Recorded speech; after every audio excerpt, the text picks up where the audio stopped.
Este es el Frente Intercontinental del FMLN.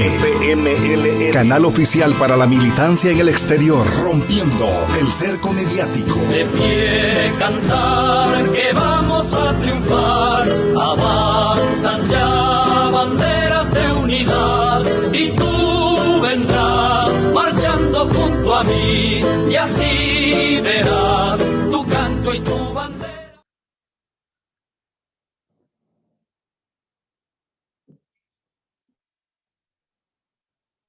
Micrófono, Julio.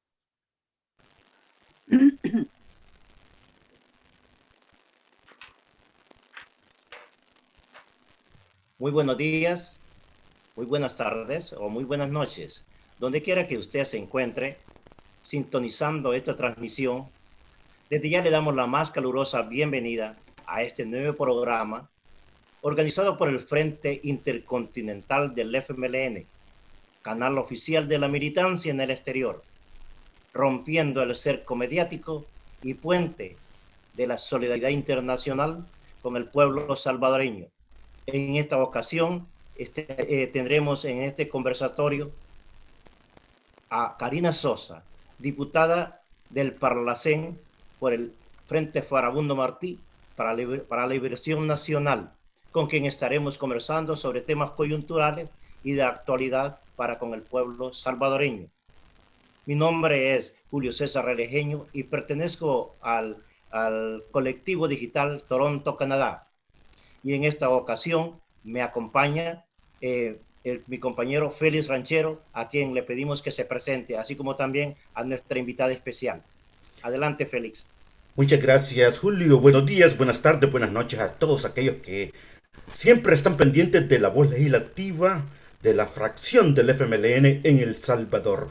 Como dijo nuestro compañero Julio Realejeño, estamos transmitiendo desde Toronto, Canadá, el equipo digital del Frente Intercontinental del FMLN, canal oficial de la militancia, y le agradecemos a Karina Ivette Sosa de Rodas su tiempo, el permitirnos conversar con ella y ponernos al día de lo que acontece tanto en El Salvador como en el Parlacén.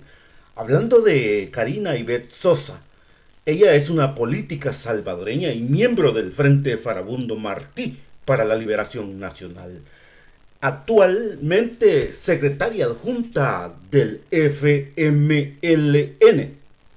Y como lo dijera en una oportunidad el diario digital Contrapunto de El Salvador, es la segunda voz del Frente después del secretario general del Frente Farabundo Martí. Ella fue diputada de la Asamblea Legislativa de El Salvador en el 2012 y siendo reelecta 2 veces, en el 2015 y el 2018. En mayo del 2018, Karina Ivette Sosa corrió por la nominación vicepresidencial del FMLN en las elecciones del 2019. Como dijimos, actualmente es la secretaria adjunta y miembro diputada del Parlacén. Adelante, estimada compañera Karina Ivette Sosa. Un saludo a la comunidad y díganos un poco más sobre quién es Karina Ivette Sosa. Buenos días, Félix y Julio. Un saludo a todos que están en diferentes lugares del mundo escuchando y siempre pendientes de esta entrevista. Para mí es un gusto poder compartir con ustedes esta mañana, para mí mañana, para algunos noche, poder compartir la opinión que tenemos como partido acerca del tema de coyuntura y por supuesto que conozcan un poco también acerca del trabajo que se está haciendo desde el Parlamento Centroamericano, del cual estoy consciente que se habla poco, pero que tenemos la obligación y la responsabilidad de hablar más de él y sobre todo de las acciones que a través de ese instrumento político de la integración podemos implementar, ejecutar o promover.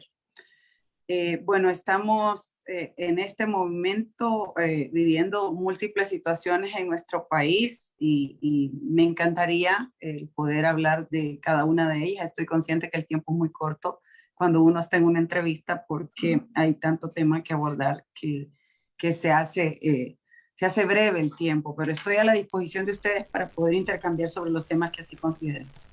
Bueno, hablando del Grupo Contadora, fue una instancia multipropuesta en el 1983 por México a Colombia, y de ahí nace el Parlamento Centroamericano. Pero antes de eso nos gustaría, estimada Karina Sosa, que nos dedique un par de minutos a revisar la actual crisis en El Salvador, la actual crisis de gobernanza política, económica y social. ¿Cómo El Salvador va a resolver toda esa problemática que ha sido creada en los últimos 3 años? Bueno, los momentos que nos está tocando vivir en El Salvador son complejos. Entiendo a la población salvadoreña en el sentido que vive expuesta constantemente a un bombardeo mediático impresionante como nunca antes visto. Entonces, la mayoría de la población, súper trabajadora, ocupadísima en mil cosas, rebuscándose, como decimos los salvadoreños, por llevar comida a sus hogares, pues no tiene mucho tiempo para escudriñar si efectivamente lo que el gobierno está trasladando mediante esos bombazos mediáticos es verdad o es mentira. Y simplemente le queda el rol de consumir esa información que se difunde masivamente por diferentes medios, principalmente por las redes sociales, que lo que busca es distorsionar la realidad, confundir al salvadoreño y no hacerle pensar en sus problemas, que la gran mayoría de ellos tienen que ver fundamentalmente con falta de acción por parte del gobierno o indiferencia. Y eso es algo que a nosotros nos preocupa, sumado a esa campaña permanente que ha tenido el presidente de desprestigio hacia el opositor, de ataque, de calumnia, de utilizar todo el aparataje del Estado para aplastar a cualquiera aquella voz que le incomode o que vaya a criterio de él en contra de sus opiniones o de sus acciones. Pues eso es algo que no lo habíamos visto más que en el periodo de la guerra. Y en ese momento, pues El Salvador atravesó circunstancias difíciles porque existía un régimen que buscaba silenciar efectivamente a todo aquel que hablara de reivindicar sus derechos o hacer alguna exigencia al respecto. Y lo que asomaba en aquel entonces era persecución, tortura, desaparición, muerte. Yo no quiero que lleguemos a eso en El Salvador, pero todas las cosas que estamos reviviendo como país tienen mucho que ver con cosas que creíamos ya superadas, que eran parte de un pasado doloroso del Salvador, pero que según nosotros nos había enseñado a no repetir esa historia. Sin embargo, vemos destellos muy claros de lo que antes vivimos y que queríamos que no se repitiera, pero que se empieza a repetir. Y eso no se puede llamar nueva forma de hacer política, como fue el eslogan de ese partido, de ese presidente y de sus seguidores. Eso no es una nueva forma de hacer política.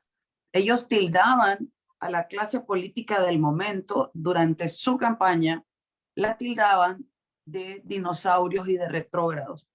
Díganme ustedes ahora, con todas estas acciones en las que clarísimamente podemos ver que se está desempolvando el pasado y se están retomando acciones del pasado, ¿quiénes son los prehistóricos en la política?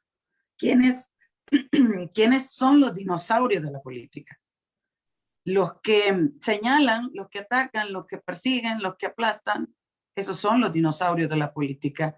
Y es muy doloroso porque en medio de ese tipo de acciones, de ese tipo de manifiestos, de esas expresiones de odio y de división de un país tan sufrido como El Salvador, quien queda en medio es la población salvadoreña. Y fundamentalmente, quienes tienen una condición de mucha más vulneración. Y eso debe preocuparnos a todos, a los que vivimos aquí y a ustedes que están allá también, que nunca han dejado de ser salvadoreños, a quienes les agradezco todo el esfuerzo por tratar de mantener al tanto a la comunidad salvadoreña a través de este espacio, pero en términos generales al salvadoreño que está fuera de mi país, yo le reconozco que siempre, siempre, siempre, en cualquier rincón del mundo que se encuentre, se rebusca, como decimos los salvadoreños, por poner en alto el nombre del Salvador, por hacer ver bien al salvadoreño. El salvadoreño en los países donde yo he estado es reconocido como una persona solidaria, empática, trabajadora, luchadora, con ganas de hacer. Pero el momento en política que nos toca vivir ahorita los salvadoreños, aquí adentro, y que refleja una imagen al mundo, desdice mucho de eso que históricamente ha sido etiquetas o características que ha tenido el salvadoreño en cualquier lugar que llegue. Estimada, adelante, sí. Adelante. Bueno, los agradecidos somos nosotros, los que estamos en el exterior. Los agradecidos somos la militancia, que poder compartir con usted, porque necesitamos esa cercanía de la dirección hacia la militancia. Ya de que usted planteó y está planteando la persecución a la oposición, díganos sobre qué le puede usted decir a nuestra militancia, a nuestro pueblo, a aquellos que nos escuchan, sobre el aviso a la Fiscalía General de la República de El Salvador contra el secretario general del FMLN, Óscar Ortiz. Ellos aluden a apología de delito por sedición y piden la detención del secretario general, igual que al magistrado Julio Olivo. Piden desafuero a la Asamblea Legislativa para que puedan inhabilitarlo en su cargo y poder procesarlo por conspiración para cometer actos de sedición. ¿Podría usted darnos un panorama alrededor de eso? Sí, en primer lugar, mi solidaridad con mi secretario general, Óscar Ortiz, y también con el magistrado Olivo. En el caso del secretario general, yo debo decir que es grave el salto que han dado ahora, porque ahora se están lanzando contra el secretario general del principal partido de izquierda en este país. Más obvio no puede ser la forma de querer silenciar a un partido político que es oposición. Y uno se pregunta, pero ¿cuál es el sentido de llevar a tal nivel la persecución cuando tenés todo en tus manos? Tenés todo el aparataje del Estado. ¿Cuál es el miedo a dejar una voz que te dice lo que no estás haciendo bien? ¿Cuál es el miedo? ¿Por qué tienen miedo de que nos expresemos? ¿Por qué tienen miedo que tengamos un secretario general que, si usted revisa el resto de partidos políticos, están callados? Y el FMLN no se ha callado. El FMLN está denunciando de manera constante los atropellos y abusos que este régimen está implementando como acción natural en el día a día en contra de los salvadoreños. Y pretenden etiquetarnos, estigmatizarnos o ubicarnos dentro de la población salvadoreña como políticos que no conectan con las necesidades del país. Al contrario, nosotros creemos que todo aquel tipo de acción que vaya en busca de mejorar condiciones de vida de las y los salvadoreños en el país, y ustedes que están allá también, cualquier acción que el gobierno pueda hacer para nosotros es bienvenida, si va en función de transformar vidas. Pero por supuesto que jamás, oigan bien, jamás nos vamos a callar si en esas acciones implementadas por el gobierno hay abusos, hay atropellos, hay vulneraciones y hay completamente desconocimiento a los derechos humanos y garantías del salvadoreño en este país. Eso no vamos a dejar de decirlo. Y la amenaza de una posible detención a nuestro secretario general, lo que lleva implícito, lo que lleva envuelto en ese aviso a la fiscalía, es el deseo de callar al FMLN.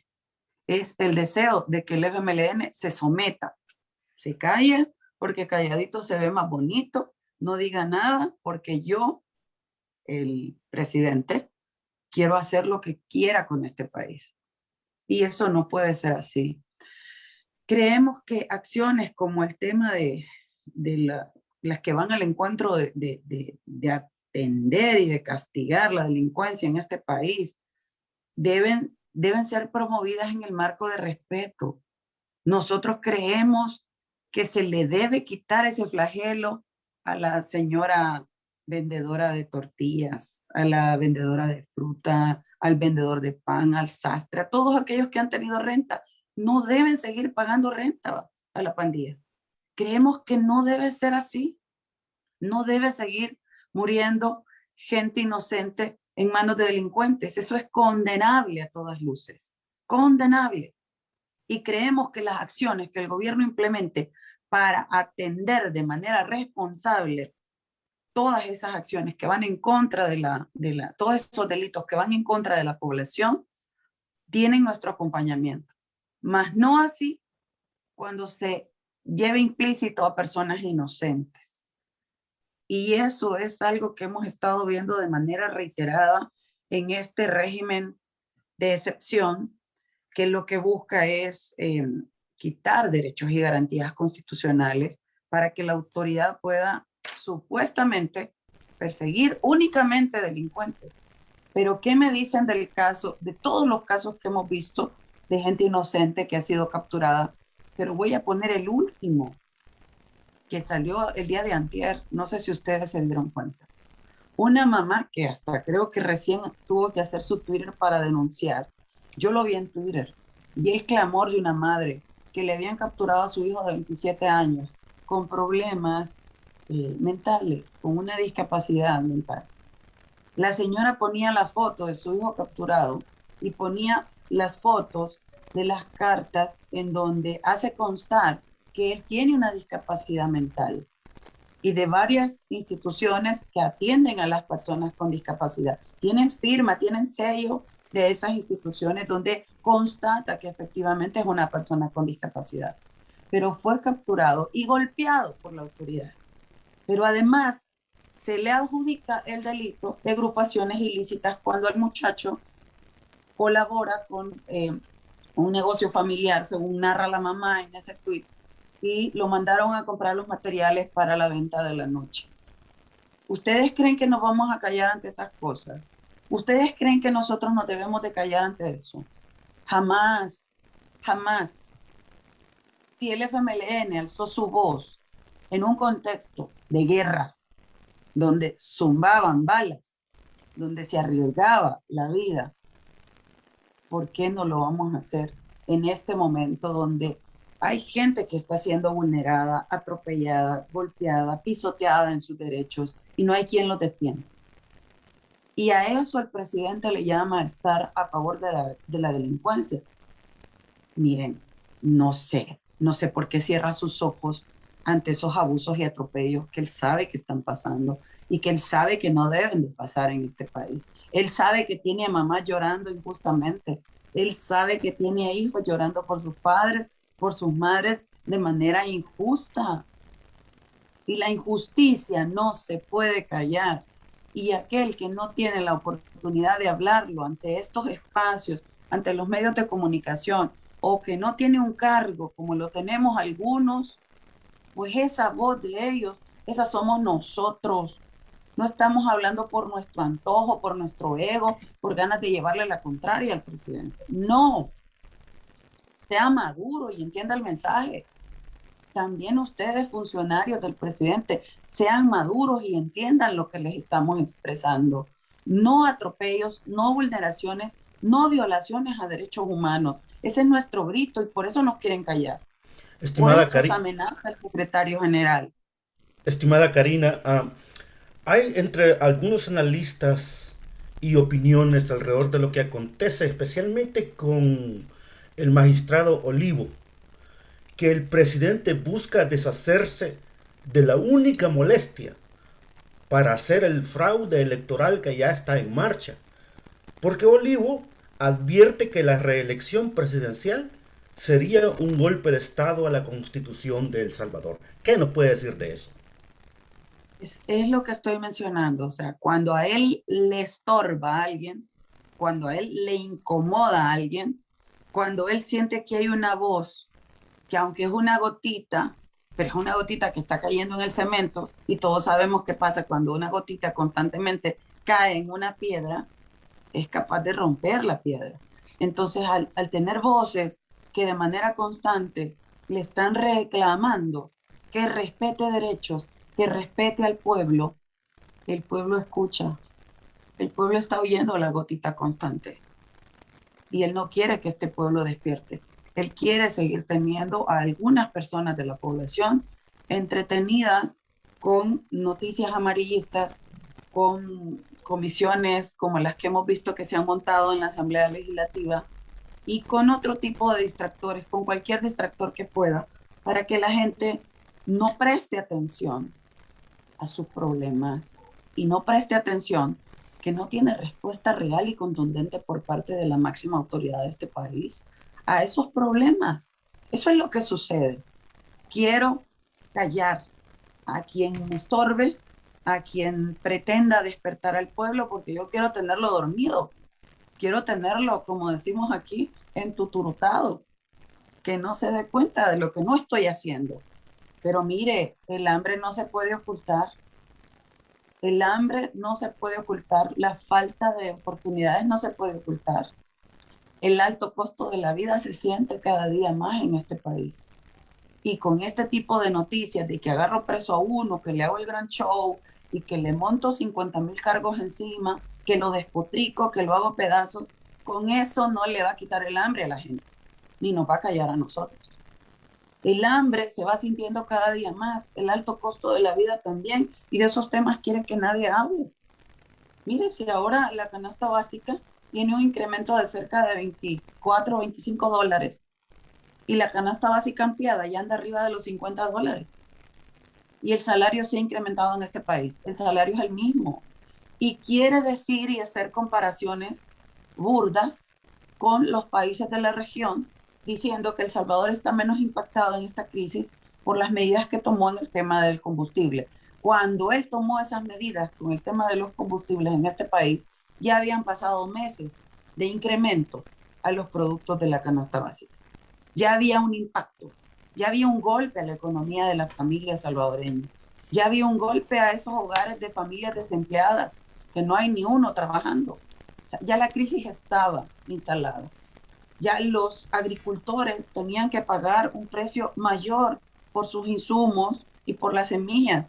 Por cierto, también ha habido un desfase y un retraso en la atención al agricultor que genera un impacto también en la canasta básica y en el consumo de productos básicos en este país, porque no se les ha dado a tiempo la semilla ni los insumos agrícolas que debe dar el gobierno al agricultor.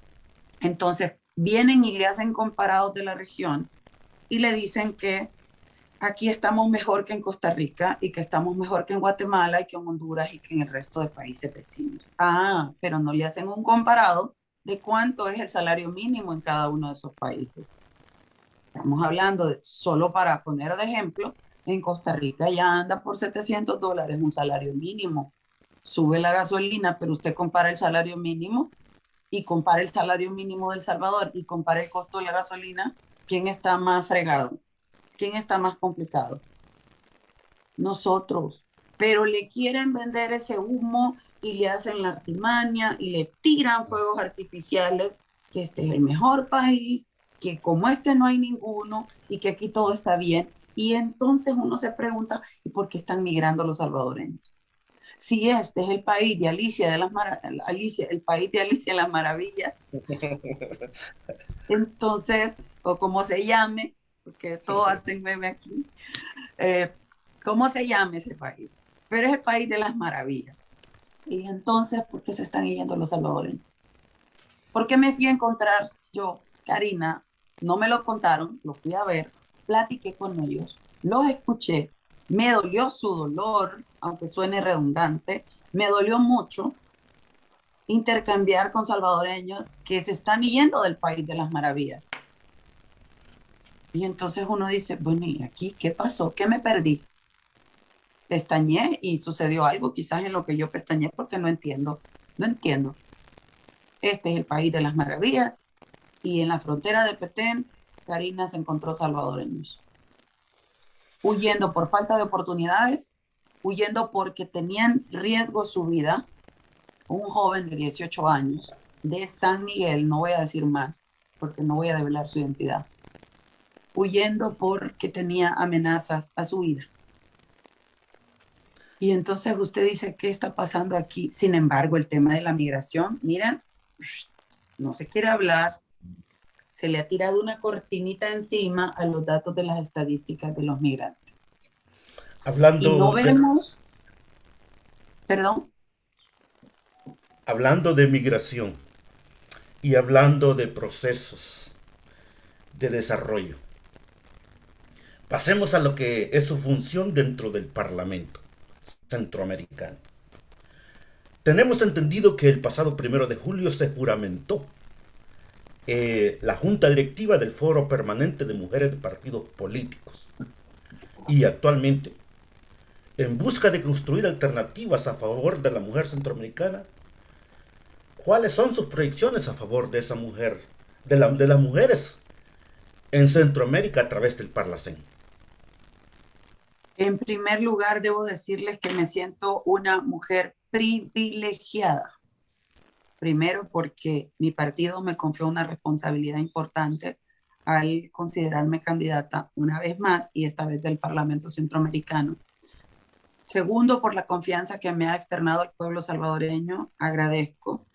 Fui escogida para ser diputada del Parlamento. Soy la única diputada que tiene el FMLN en el Parlamento Centroamericano. Una tarea muy compleja, pero que la estoy tratando de hacer de la mejor manera. Y tercero, también debo agradecer a mis colegas de la región centroamericana y de República Dominicana que confiaron en esta servidora para ser una miembro de la Junta Directiva del Parlamento Centroamericano desde octubre pasado hasta el octubre que viene. Un año dura esa nominación a la Junta Directiva.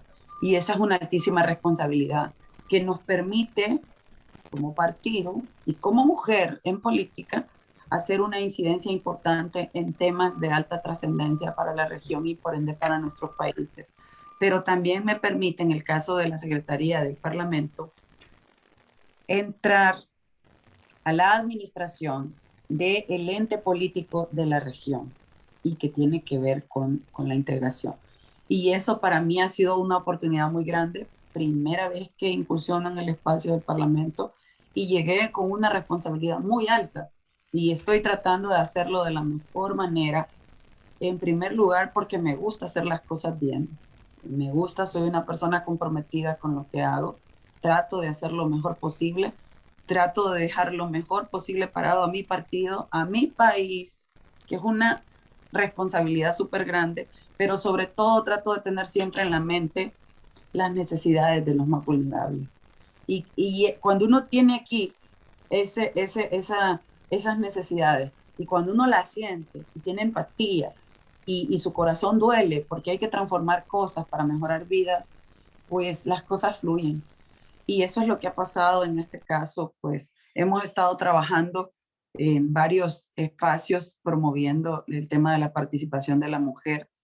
Ha habido una conexión muy estrecha, por ejemplo, con trabajadoras domésticas que están en una lucha importante y las he acompañado desde que era diputada en la Asamblea Legislativa, desde que fui presidenta. Están buscando la ratificación del convenio 189 que busca mejorar las condiciones de vida para ellas en el ámbito laboral.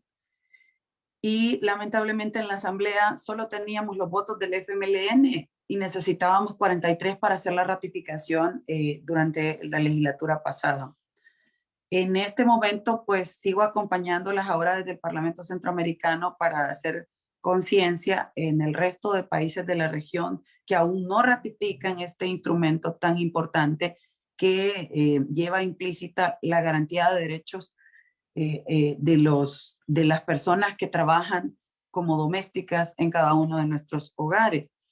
Esa es una acción concreta que estoy promoviendo a favor de las mujeres. Pero en el tema migratorio promoví una iniciativa a partir de la visita que hice recientemente a la frontera, bueno, hace unos meses a la frontera.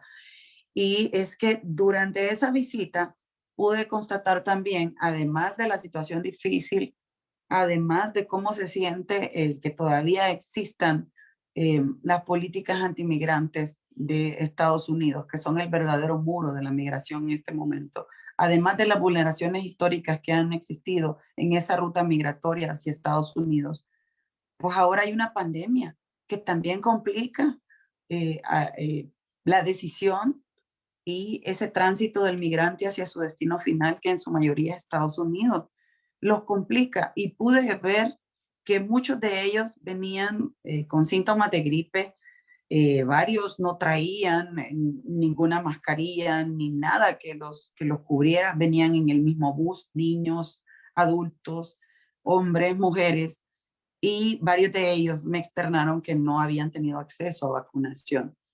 Eso pues me hizo promover una iniciativa en el Parlamento para que se discuta y se tome en consideración en los países el poder o el tener la obligación de vacunar al migrante independientemente de su estatus migratorio, porque los países de la región han estado vacunando migrantes, pero les piden identificación o su pasaporte o algo que diga de qué nacionalidad son. Y entonces el derecho a la vida y a la salud no tiene identificación, es inherente a la persona humana. Aunque escuché por ahí a una disque abogada decir un día de estos que el ser humano puede renunciar a sus derechos humanos. Por Dios, dije yo, eso es básico en derecho, se le enseñan a uno que los derechos humanos son inherentes a la persona humana. Por ende, el derecho a la salud y a la vida es inherente independientemente tenga o no un estatus la persona migrante. Y presenté la iniciativa y se aprobó. Y agradezco también a los colegas de la región que vieron a bien el garantizar el derecho a la salud y a la vida a todo migrante independientemente de su estatus. Pero también en el caso de la posibilidad de estar en el Parlamento Centroamericano, me ha permitido para retomar aquellas relaciones que he tenido durante el tiempo que estuve en la Asamblea Legislativa como presidenta de la comisión. Ustedes saben que me enfoqué bastante, bueno, logramos aprobar muchos temas, muchas iniciativas desde la presidencia de la comisión, pero traté de concentrarme un poco más en el tema que a criterio mío era el más humano que tenía en mis manos en ese momento al administrar la comisión, que es el tema migratorio. Entonces, como salí en abril y retomé como parlamentaria ya del Parlamento Centroamericano hasta octubre, durante ese tiempo, pues, solté de alguna manera algunas relaciones que había tenido. Ahora que estoy en el Parlamento, he retomado las relaciones con parlamentarios con quienes he trabajado iniciativas importantes en materia migratoria años atrás. Y estamos conectando de tal manera de poder impulsar nuevas iniciativas ahora a nivel de la región. Y hay algunas iniciativas que van avanzando, no les voy a contar más hasta que se presenten, pero hay iniciativas que van avanzando que buscan atender de mejor manera diferentes situaciones de los migrantes en nuestra región. Estamos conversando con Karina Ivette Sosa, secretaria adjunta del FMLN, segunda voz, segunda al mando, y miembro del Parlamento Centroamericano. Las iniciativas que hasta ahora continúan desarrollándose vienen en favor de la mujer y del pueblo centroamericano. ¿Qué hubiera sido de Karina Sosa si fuera la vicepresidente de El Salvador? Julio, te dejo la palabra para que expreses lo que tú tienes en este momento. Estimado Félix, dejaste una pregunta en el aire, que realmente hasta yo mismo estoy con esa expectativa de escucharla a ella, que hubiera hecho. Yo nomás quiero en primer lugar agradecer a Karina por su presencia, y ya que habló de un aspecto bien importante, en El Salvador se vive un bombazo mediático. Eso es bien importante de concepto, porque nuestra gente allá, dado a su complejidad de la vida, lo que menos tienen tiempo para descubrir la mentira. Y traigo esto a colación porque en este fenómeno natural recién pasado o está pasando, quedó en descubierto toda esa mentira. Tanto así que un representante de ese gobierno, que a mí no me gusta decir nombre, siempre con la misma excusa de siempre, el problema de la falla, tanto de las bóvedas, de los hospitales, etcétera, es culpa de los gobiernos anteriores. Y en estos 3 años, ¿qué han estado haciendo ellos? Ahí va precisamente mi pequeña interrogancia para ella, que si nos podría hablar un poquito más sobre esos 2 grandes aspectos del que mencionó Félix, al cual yo estoy muy entusiasmado, emocionado, esperando, y lo que le acabo de presentar. Un placer. Gracias, sí, definitivamente. En primer lugar, quiero darle mi pesar a la familia de las víctimas. No debió pasar, pero pasó eso por el desmontaje del sistema de protección civil en este país. Y eso no es culpa de los que ya pasaron. Los que ya pasamos lo instalamos. Los que lo desmontaron son ellos. Pero como hay 2 muertos, hay que echarle la culpa a alguien. A alguien hay que echarle la culpa. Entonces, allá viene el FMLN. El FMLN tiene la culpa. Es el FMLN el culpable. El FMLN fue culpable de salvar desgracias, que pasaran desgracias cuando se instaló el sistema, que no costó instalarlo 1 día, 2 días, 1 semana, 1 mes. Fue un sistema que tomó tiempo y articulación. Y se tenía una articulación tal que se atendía y se coordinaba hasta con los gobiernos municipales, porque para contrarrestar las desgracias, tienes que conocer bien el territorio, y quienes conocen mejor el territorio que los alcaldes y los consejos municipales, los concejales. Ellos conocen mejor cada uno de sus terrenos. Entonces, si la institución de gobierno coordina con lo municipal, hay una atención mucho más acertada. No digo que con esto se va a evitar que llueva, porque hay gente que se pone tan extrema a defender lo indefendible que hasta risa da, pero se ponen a decir que nosotros decimos que la lluvia fue culpa de ellos. O sea, tampoco hay que ser ridículo. No es así la cosa.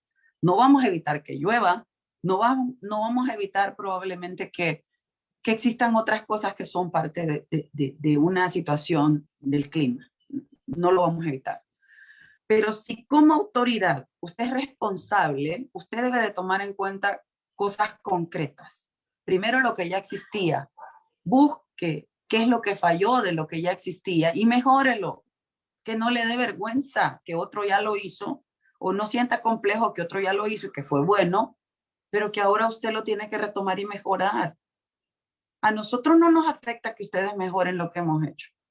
Para nada. No nos afecta que mejoren las cosas. Al contrario, esperamos que lo hagan. Esperamos que nos superen en acción.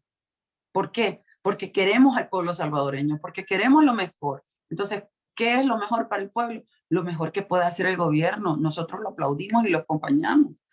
Pero desmontar cosas solo porque yo quiero que se te olvide que fue el FMLN el que lo hizo y después le echó la culpa de los muertos al FMLN y de todo lo que pasó, eso es una bajerada, discúlpeme la palabra. Eso no es política, eso es una vulgaridad. Y entonces había un sistema que le permitía prevenir situaciones más complejas. Mire, vivimos en un país vulnerable por múltiples causas. Aquí hay que hablar de manera integral, valorando todos los aspectos y toda la situación. Vivimos en un país vulnerable. La mayoría de las comunidades están en laderas, están en quebradas, están pegadas a ríos. Eso genera una vulneración, porque cuando crece el río, los principales afectados son los que viven cerca del río. Tiene que ver con el tema urbanístico, con el tema de... Tiene que ver con muchas cosas, pero ahí está el problema, ya lo tenés. Entonces, si existe eso ahí, y ha existido, cuando nosotros llegamos y encontramos una situación complicada, si ha existido y tenés el tema de las tormentas, y ahora hay un monitoreo tal que nos permite hasta casi saber la hora en que va a llegar el fenómeno climatológico a un territorio, casi te da la hora. hay un mapa que le permite. Entonces, si usted tiene todo eso, ¿por qué no previene? ¿Por qué no sale con anticipación a decirle a la gente de las comunidades, va a venir esta tormenta, traten de salirse, sálganse, aquí está el albergue, ustedes corren riesgo, como lo hacía el FMLN en el gobierno? Nadie me puede decir que estoy mintiendo en esto, porque hay registros, hay videos en donde salía el encargado de protección civil de nuestro gobierno a decir con mucha antelación que venía un fenómeno climatológico y que había que tomar las medidas preventivas correspondientes. Y aparecía en los medios de comunicación articulado hasta con alcaldes. Eso se desmontó, eso se quitó. El encargado de ese tema en nuestro gobierno, tomó en consideración estas vulneraciones que yo les menciono.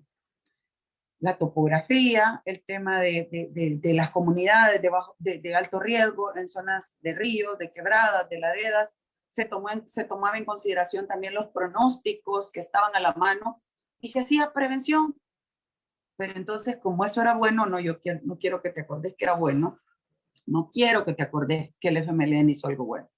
Así que yo voy a borrar eso, lo desbarato, y entonces voy a hacer otra cosa, que no sé qué es lo que han hecho, porque lo único que yo vi fue un tuit cuando ya estaba la tormenta, en la que el presidente decía que había sacado todo su gabinete a atender la emergencia, cuando ya estaba la tormenta. Es lo que yo vi. Probablemente puso algo que no lo vi, probablemente, pero lo que yo vi fue que en medio de la tormenta sale el anuncio que andaban atendiendo a la gente, cuando ya estaban muriendo 2. Eso es algo condenable. Y en el caso de las víctimas, lamentable, porque si usted previene, usted evita tragedias, y aquí debe de buscarse evitar tragedias, articular acciones con esas alcaldías que no son de su partido político también, pero en esos municipios, en esas localidades hay vulneración y no tiene que pensar en el político que está dirigiendo, que es de otro partido, al que no le quiere dar fondos FODES, al que no le quiere dar dinero. Él tiene que sacarse de su cabeza eso, porque tiene que meterse en su cabeza que ahí hay población que tiene un presidente que tiene que cumplirle a ellos, porque ellos tienen derechos. Y uno de los que tienen es el derecho a la vida, al desarrollo de su comunidad y a muchas cosas más.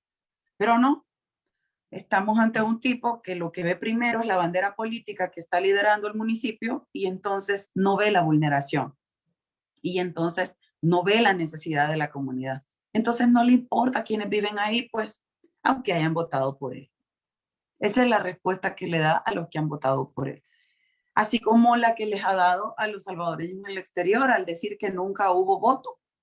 Y entonces los salvadoreños que mandaron su voto postal para el presidente actual, los está ignorando, está diciendo que nunca hubo voto. O sea, ustedes no votaron por él porque él dice que no existió el voto en el exterior, que hasta hoy que él está, va a existir el voto para los salvadoreños en el exterior.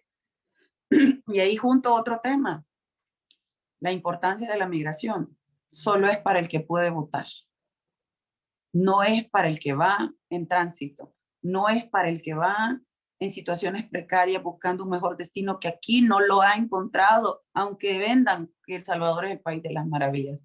No encontró destino, ha tenido que buscar sus oportunidades en otro lugar, pero ese migrante no cuenta. Pero el que puede votar sí. Entonces le empieza a meter y a bombardear que le interesa el migrante, que pobrecitos cómo les tocó irse, que estos gobiernos ingratos nunca los atendieron y que hoy él les da el derecho a votar. Pero tiene tirados al que va de a pie caminando hasta la frontera. Pero no apoya a los salvadoreños con TPS, a quienes cuando yo puedo y donde puedo, me quito el sombrero y les doy un reconocimiento por esa ardua lucha que a mí me consta y que los he acompañado en varios momentos. Y me consta la lucha articulada que ellos tienen y cómo se hacen sentir en Senado y Congreso ante esa exigencia que tienen desde hace varios años de poder obtener un estatus que les dé la permanencia en un país al que le han dado mucho, mucho de ellos. Un país como Estados Unidos en el que ese salvadoreño con TPS ha trabajado por años, ha pagado impuestos, han sido en su mayoría ciudadanos responsables y respetuosos, muy respetuosos de las legislaciones de ese país. En esa lucha están solos, los TPS están solos, ahí no hay canciller, ahí no hay ningún ministro ni viceministro que los acompañe, ni viceministra, ahí no hay presidente, ahí no hay nadie acompañándolos en esa lucha.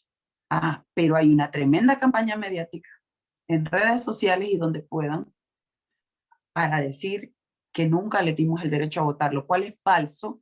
Sí tuvieron derecho a votar en algunas ciudades y había que ampliarlo al resto de ciudades de países del mundo donde hay más salvadoreños. Eso sí es cierto, había que ampliarlo, pero no es que no existió. Había que desarrollar más y mejores condiciones para que el resto de salvadoreños que no tenían acceso a su derecho lo pudiesen hacer. Pero no es ese el único tema que hay que abordar cuando hablamos de salvadoreños en el exterior.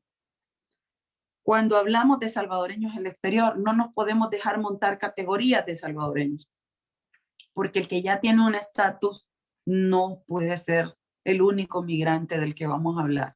Tenemos que hablar del que tiene un estatus, como del que está en búsqueda de un estatus ya en un país determinado, como el que no tiene ningún estatus, pero ya está en un país determinado, así como el que ya tomó la decisión de cerrar la puerta de El Salvador y abrir otra y empezar su camino hacia otro país. Todos tienen derechos, todos son migrantes, todos deben ser atendidos, independientemente de la condición en la que se encuentren y el país a donde estén. Pero como usted subrayaba, mi estimado compañero, vivimos en la burbuja mediática y en el constante bombardeo de mentira. Usted abre un video y hay un mentiroso, abre un video y aparecen 3 mentirosos más, abre otro video en redes sociales y le aparecen 50 mentiras en hilo.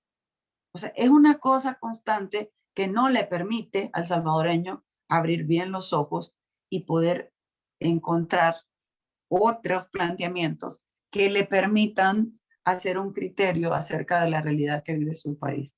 Y para quienes están en el exterior es un poco más complejo todavía, porque hay menos acceso y lo que hay más es la información, mejor dicho, la desinformación que se está lanzando para que no se piense en las realidades que tiene nuestro país. Gracias, estimada Karina. Oiga, hay un montón de personas conectadas, de las cuales también están comentando, y voy a leer algunos porque, por ejemplo, Ricardo Barrera dice: saludos compañeros de la ciudad, desde la ciudad de Apopa. Y también está el Frente Intercontinental exhortando al pueblo salvadoreño a organizarse en un frente amplio de lucha y resistencia contra la dictadura y a unirse a todos los sectores sociales y sindicales que de manera valiente y decidida están defendiendo el Estado de Derecho en El Salvador. Tenemos otro saludo de Alejandra Bonilla. Saludos, camaradas, un excelente espacio. También está Ana Julia Álvarez. Saludos, compañeros. Desde Pasadena, pienso. Yair Guevara, ahí está. Saludos a Julieta Maya. Saludos, dice Julieta Maya. Ana Julia también está ahí. Lenina Tejada está ahí. Saludos a todos ustedes que están comentando y están dándonos sus opiniones alrededor de esto. Teresa de Jesús Ríos Hernández es quien está también conectada. El periódico digital de Ostatlán está observando. Gracias a todos ustedes por estar ahí con nosotros. Melanie Rodríguez, saludos. A Jacob René, saludos. Saludos, Julieta Amaya. Y Ceci Matas, Gustavo Solís, y todos ustedes que están ahí conectados. Hemos estado conversando con Karina Sosa, miembro del Parlamento Centroamericano, secretaria adjunta del FMLN, ex candidata a la vicepresidencia de El Salvador por parte del FMLN, y la pregunta que a Julio le encantó fue: ¿qué hubiera sido de El Salvador si Karina Ives Sosa hubiera sido vicepresidente de El Salvador? pues con todo lo que ella nos ha explicado, con lo que nos ha dicho, con las proyecciones, El Salvador estuviera en otras condiciones y bajo una nueva visión de gobernanza. Ya está Karina de nuevo con nosotros porque tuvo que moverse despacio porque también tiene otros compromisos. Nos decía saludos a todas esas mujeres que van a estar en el taller de mujeres centroamericanas. Y bueno, Karina, si está con nosotros, adelante, retome los micrófonos y voy a seguir saludando. Dice también el Frente Intercontinental, toda nuestra solidaridad con el compañero Óscar Ortiz, secretario general del FMLN, y el magistrado Julio Olivo por las amenazas de la derecha retrógrada. Exhortamos a todo el pueblo salvadoreño a organizarse en el Frente Amplio. Enviamos un saludo a todas y todos los veteranos del FMLN y a todos los lisiados del FMLN y les agradecemos todo el sacrificio en la conquista de la paz y la democracia de El Salvador. Julio, ¿estás conmigo, Julio? Abre Claro micrófono. que sí, amigo. Bueno, Todo el mira, tiempo. para mientras se conecta de nuevo, Karina, ahí estás. Has visto y tu experiencia te ha dicho lo que realmente significa esto de hacer política, esto de estar en favor de los derechos humanos, ser un trabajador social, ser alguien que busca mejorar las condiciones de su pueblo, estar al lado de aquellos que no tienen ni un pedazo de tortilla para comer en su mesa este día. Adelante, Julio. Mira, Félix, yo quiero recalcar una cosa que dijo ella, Karina Sosa. Es que el FMLN, como una institución, realmente está en la posición de no callar. El FMLN, dijo ella, no se calla. Ahora, por eso es que el Frente Intercontinental del FMLN, dentro de sus objetivos, es romper el cerco mediático, estar informando o descubriendo realmente ese bombazo mediático que el gobierno impulsa hora tras hora.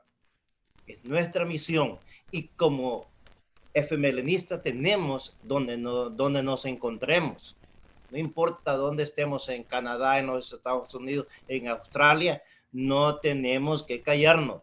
Porque si nosotros, como decíamos antes, si nosotros callamos, las piedras van a hablar. Gracias, Julio. No sé si ya está con nosotros Karina por ahí. Sí, las disculpas del caso que me tuve que cambiar de escenario porque tengo un compromiso con diputadas del Parlamento Centroamericano y estoy trasladándome ya a esa actividad.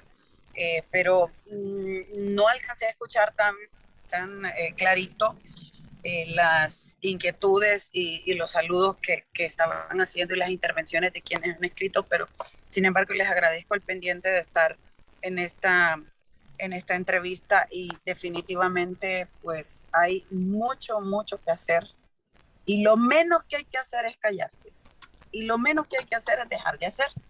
Así es que nosotros vamos a trabajar porque bueno, vamos a hacer planteamientos aunque no les guste, señalando lo incorrecto. Vamos a ser, como siempre hemos sido, propositivos también, como lo decía ayer en una entrevista. Nosotros como partido nos hemos caracterizado porque en los espacios donde participamos no solo somos voz de denuncia, sino también somos acción, somos propositivos. Y es lo que hemos estado viendo en nuestros 4 compañeros en la Asamblea Legislativa. Han estado haciendo propuestas que han sido ignoradas por la mayoría de diputados en la Asamblea Legislativa, que no ven el bien común, que no buscan actuar con madurez política, sino que buscan con esa bayuncadita de afectarte, haciéndote memes, haciéndote el ridículo, pensando cómo hacerte ver mal, poniéndote la cara a saber cómo en las redes, haciendo cualquier cosa, menos comportándose con madurez política, menos buscando cómo lo que han presentado nuestros diputados tiene un contenido que puede ser discutido e incorporado en otro en el que vayan implícitas las opiniones y las propuestas del resto de diputados. O sea, no pueden dejar que funcione la Asamblea Legislativa como funciona en cualquier país del mundo. No pueden, porque viven con aquella cuestión de que no pueden darle la razón a alguien del FMLN. Sin embargo, eso no nos detiene. Los 4 han sido propositivos, han estado haciendo planteamientos concretos como partido. Nuestros alcaldes, a pesar de las precariedades que han tenido, pues ellos están con la comunidad y andan en la rebusca, y ahí anda esta servidora también acompañando a nuestros compañeros alcaldes, viendo de qué manera podemos obtener apoyo para poder hacer obras en las comunidades, porque yo estoy convencida de algo, se lo digo aquí sinceramente. ¿Cómo yo puedo hablar de migración y de acciones y de leyes y de cosas si no conecto la realidad del municipio con el tema de la migración?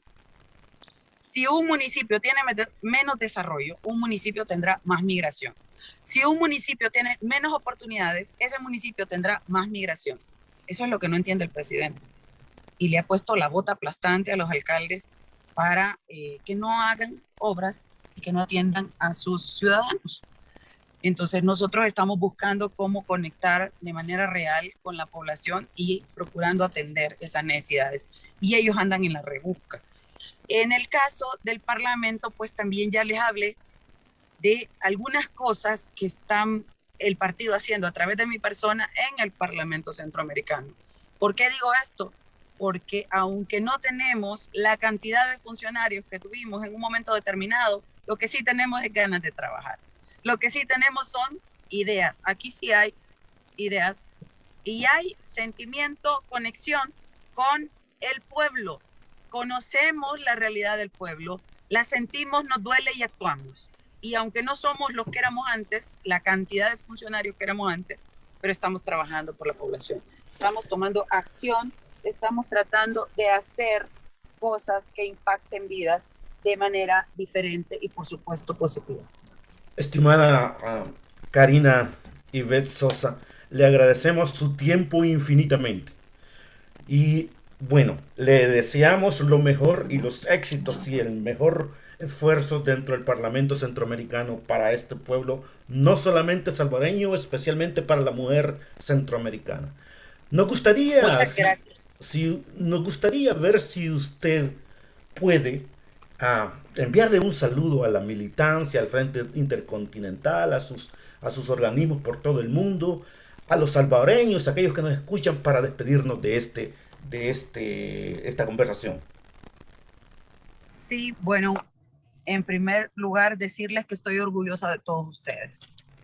La militancia de mi partido ha demostrado al partido, al país y al mundo que somos incondicionales en la lucha. Y eso da miedo. Les cuento que eso da miedo. Por ahí escuché una canción un día de estos en Honduras que me sentí sumamente identificada con ella. Nos tienen miedo porque no tenemos miedo. Ese es el punto. ¿Y por qué no tenemos miedo? Porque tenemos dolor, porque queremos transformar vidas, porque tenemos claro el papel que nos ha tocado en la vida y el papel que nos ha tocado en esta coyuntura, y es luchar por los que no tienen voz. Y eso no se apaga, eso no se calla. Y yo admiro mucho a la militancia que, a pesar de todos estos momentos adversos y difíciles que estamos viviendo, a pesar de que tenemos encima a un adversario que quiere destriparnos públicamente y a como de lugar, a pesar de eso estamos en pie de lucha. Eso es digno de admirar, de reconocer y de aplaudir, y de seguir estimulando para que no claudique. Esta militancia está firme y yo hago ese reconocimiento y agradezco todo el esfuerzo que, a pesar de las dificultades, hace cada uno de los militantes por mantenerse en pie de lucha. Lo reconozco, lo agradezco, lo aplaudo y exhortaré para que continuemos de la misma manera trabajando juntos por esas transformaciones que fueron el anhelo de muchos desde hace años y que dieron origen a una causa de lucha importante en nuestro país y que nos hicieron llegar hasta la firma de los acuerdos de paz. Eso no claudica. El cambiar la vida del ser humano, del salvadoreño, no podemos claudicar. Mucho de lo que pueda pasar de aquí en adelante en beneficio de las familias salvadoreñas depende de esta militancia, de ese sentimiento aguerrido que tiene y de esas ganas de ser y transformar. Y por supuesto al país también decirle que aquí vamos a estar acompañando a los diferentes sectores siempre en los diferentes temas y acompañando también, no solo en sentido propositivo, sino también denunciando los atropellos que puedan haber en contra de cada uno de ellos.